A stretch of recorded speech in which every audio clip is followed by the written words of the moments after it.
अस्सलामुअलैकुम, स्वागत है आपका स्मास किचन में। तो आज हमारे किचन में बनने वाली है चने दाल की बर्फी। तो यहाँ पर हमने 1 कप सोक की हुई चने की दाल ले ली और इसे रख दिया है पकने के लिए। इसमें हम डालेंगे आधा लीटर दूध।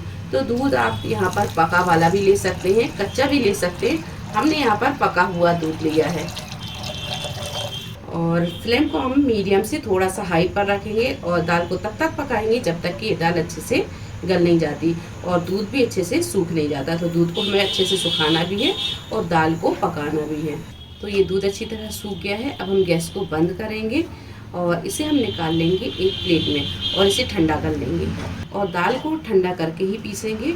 जब ये अच्छे से ठंडी हो जाएगी तभी हम इसे पीसेंगे। कढ़ाई में डालेंगे आधा कप घी, दाल को डाल देंगे तो बस अब इसकी करेंगे हम अच्छे से भुनाई। दाल को हमें बहुत अच्छे से भूनना है तो इसे हम लगातार चलाते हुए अच्छे से भून लेंगे। तो ये देखिए दाल में घी अच्छे से मिक्स हो गया है और अब इसकी कर ले रहे हैं हम भुनाई। तो शुरुआत में दाल को भूनने में थोड़ा सा टाइम लगता है और ये दाल थोड़ी सी जो गीली भी रहती है तो इसे थोड़ा सा टाइम लगता है। जब ये दाल भुनने लगेगी तो ये सूखने भी लगेगी और ये हल्की भी हो जाएगी। तो ऐसे इस तरह लगातार चलाते हुए ही हम इसे भूनेंगे। फ्लेम को हम यहाँ थोड़ा सा स्लो रखेंगे और स्लो फ्लेम पर ही इसे अच्छे से भूनते जाएंगे। और दाल आप देख सकते हैं यहाँ बिल्कुल भुरभुरी हो गई है। फ्लेम को हमने यहाँ थोड़ा स्लो ही रखा है और स्लो फ्लेम पर ही इसे हमने अच्छे से भूना है। अब इसमें हम डालेंगे चीनी। 1 कप इसमें चीनी डालेंगे और आधा कप डालेंगे इसमें दूध। दूध इसलिए डालेंगे क्योंकि चीनी जो है वो अच्छे से मेल्ट हो जाएगी। और थोड़ी सी डालेंगे इसमें ज़ाफ़रान और बस अच्छे से करेंगे मिक्स। गैस की फ्लेम को बिल्कुल स्लो रखेंगे और स्लो फ्लेम पर ही इसे भूनेंगे। इसे हमें तब तक भूनना है जब तक कि ये चीनी अच्छे से मेल्ट नहीं हो जाती।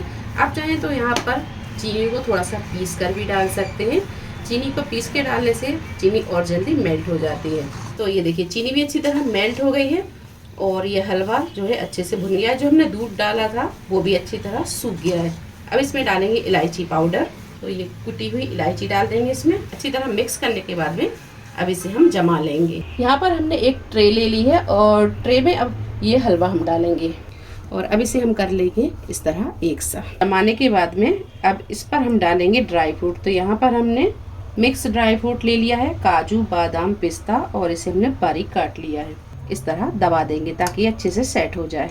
हलवे को रख दिया हमने ट्रे में और ऊपर से जो ड्राई फ्रूट थे वो भी इसमें अच्छे से चिपका दिए हैं। अब इसे रखेंगे 1.5 से 2 घंटे के लिए ताकि ये अच्छे से सेट हो जाए। तो चना दाल की जो बर्फी हमने तैयार की थी उसके हमने पीस भी कर लिए हैं।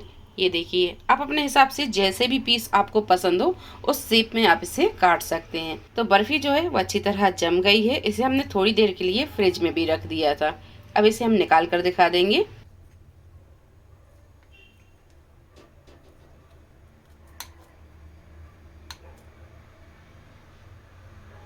तो ये लीजिए चना दाल की बर्फी बनकर तैयार है। बहुत टेस्टी और बहुत मज़ेदार ये चना दाल की बर्फी बनी है। आप इसे चारों तरफ से इस तरह देख सकते हैं। ये देखिए। तो रेसिपी आप ज़रूर बनाएं। आपको, आपकी फैमिली को, ये सभी को बहुत पसंद आएगी। रेसिपी कैसी लगी ज़रूर बताएं। रेसिपी पसंद आई हो लाइक करें, शेयर करें, चैनल को सब्सक्राइब करें। तो मिलते एक नई रेसिपी के साथ। तब तक आप अपना ख्याल रखें। अल्लाह हाफ़िज़।